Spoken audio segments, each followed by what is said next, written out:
Hello everyone welcome to my channel Das and Das लोक आपण को स्वागत। तो जेबे हमको ठंडा होता है ना आम मुंड बहुत बिंधे आउ बहुत चिड़चिड़ा भी लगे तो से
भल से मिक्स करवा मिक्स करी छाड़ दबा 2 मिनट फुटिया पाई।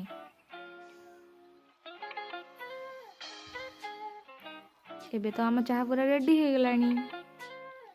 एबे एडा को ओल्हे दबा गैस रु चाह पिया पाई एबे रेडी हो जाइछि। तो मैं एटी 2टा कप रे सर्व कर नउछि। तो जदि आपण मानको मो वीडियो भल लागछि लाइक कर देबे। Thanks for watching, subscribe for more.